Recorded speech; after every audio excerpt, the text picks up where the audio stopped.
महाराज आज पुत्रदा एकादशी है।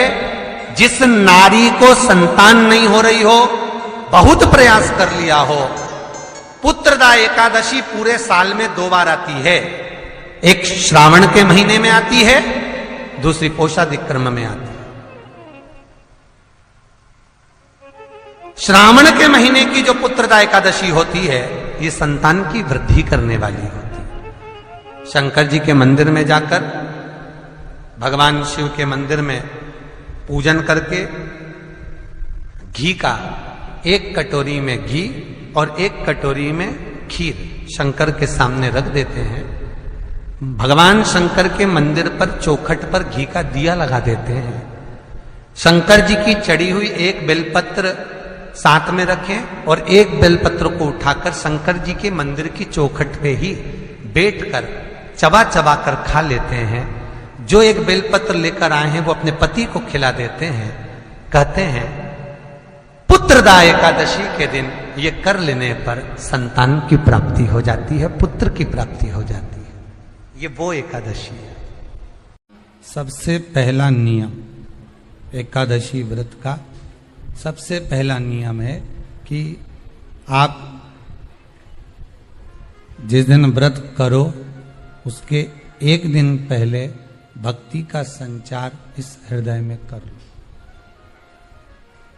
भक्ति का संचार इस हृदय में कर लीजिए। जिस दिन आप व्रत करो, जैसे एकादशी का व्रत कर रहे हो तो दशमी के दिन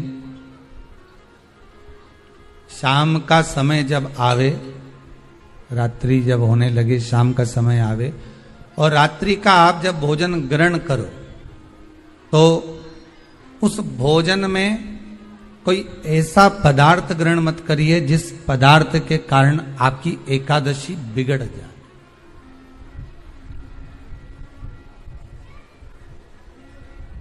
कोई बेकार भोजन हमें ग्रहण नहीं करना। श्रेष्ठ भोजन ग्रहण करिए दशमी के दिन। और एकादशी का दूसरा नियम बहुत ध्यान से सुनिएगा। जिस दिन आपकी एकादशी का व्रत हो उस दिन प्रयास करिएगा कि अपने हाथ से किसी भी वृक्ष की कोई पत्ती टूटे ना। अपने हाथ से किसी भी वृक्ष की, पौधे की, किसी भी वृक्ष की पत्ती अपने हाथ से ना टूटे। बहुत ध्यान दीजिएगा महाराज। एकादशी का ये दूसरा नियम है कि अपने हाथ से किसी पौधे की, किसी वृक्ष की, किसी डाली की कोई पत्ती टूटे ना, कोई पत्ती ना टूटे, इसका प्रयास करिए।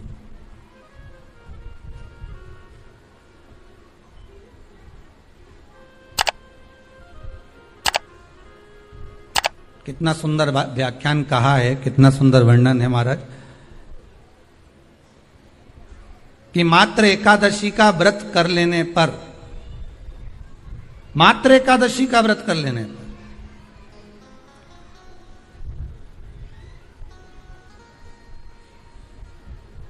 जो पूर्व में किया गया हमारा पाप कर्म है, हमने किसी जीव की हत्या करी है, हमने किसी को कष्ट प्रदान करा है, हमने किसी को अपशब्द कहा है, हमने किसी को ताने दिए, हमने किसी को आड़ा टेढ़ा कहा है, हमने किसी को गालियां दे दी है, मात्र एकादशी का व्रत ही कर लेने पर ये सारे जो दोष हैं वो समाप्त हो जाते हैं।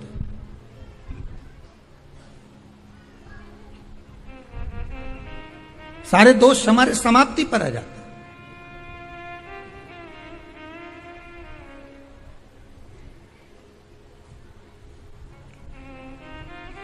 अब एक विचार करिएगा थोड़ा सा अपने मन में, अपने चित्त में, अपनी वृत्ति में एक बात उतारिएगा।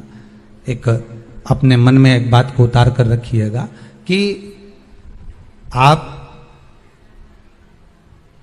अपने पाप को, अपने पाप कर्म को जिस दिन क्षीण करने वाले हो, समाप्त करने वाले हो, अपने पाप को आप जिस दिन समाप्ति पर लेकर जा रहे हो, तो उसके 1 दिन पहले आपको प्रसन्नता होना चाहिए कि नहीं होना चाहिए कि कल मेरा पाप कटने वाला है, कल मेरा पाप समाप्त होने वाला है। जो मैंने पाप कर्म करा है वो समाप्त होगा, जो मैंने पाप कर्म करा है वो कल समाप्त हो जाएगा। तो एक दिन पहले आपके चेहरे पर प्रसन्नता हो कि ना हो?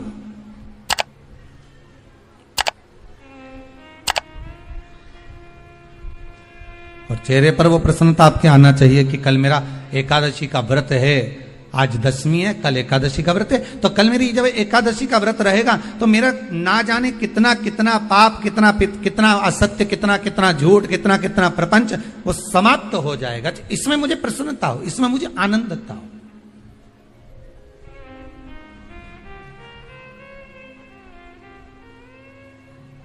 तो क्या कहा गया कि प्रयास करिएगा कि एकादशी के दिन कोई वृक्ष की, कोई डाली की, कोई कोपल की कोई पत्ती ना तोड़ी जाए। क्यों?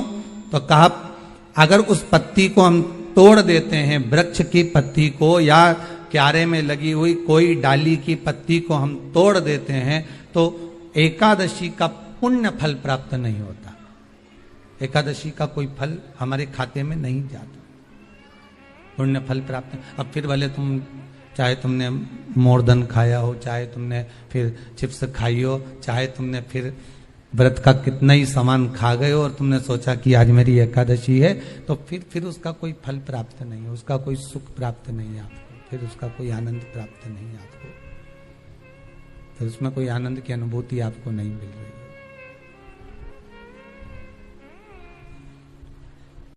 कोई व्यापार, कोई दुकान, कोई फैक्ट्री आपकी ठीक नहीं चल रही है, आप ठेला लगा रहे हो, सब्जी की दुकान लगा रहे हो, कोई दुकान खोल कर बैठे हो, कोई फैक्ट्री लगा कर बैठे हो, कोई व्यापार कर रहे हो और उस व्यापार में तुम्हें आनंद नहीं आ रहा, बहुत तकलीफ चल रही है, बहुत तकलीफ, सब कुछ करके देख लिया पर वो तकलीफ मिटी नहीं रही। किसी भी शंकर के मंदिर में बटकेश्वर महादेव के नाम से आप अगर जिस दिशा में खड़े हो, अगर आप शंकर के शिवलिंग के इधर हो तो बेलपत्री का डंडी का मुख आपकी ओर होना चाहिए, आप इधर हो तो डंडी का मुख उधर हो, आप उधर हो तो डंडी का मुख उधर हो, आप इधर हैं तो डंडी का मुख इधर। शंकर भगवान को समर्पित करो बटकेश्वर महादेव के नाम से। और बेलपत्र चढ़ाने के बाद में जो तुम्हारे कलश में जो जल है, लोटे में जो जल है, वो 7 बार से मतलब है अलग से लोटा भरना नहीं है, 7 बार उसी लोटे का जल जब बेलपत्र डंडी समय समर्पित कर दें, उस लोटे के जल को 7 बार बटकेश्वर महादेव का नाम लेकर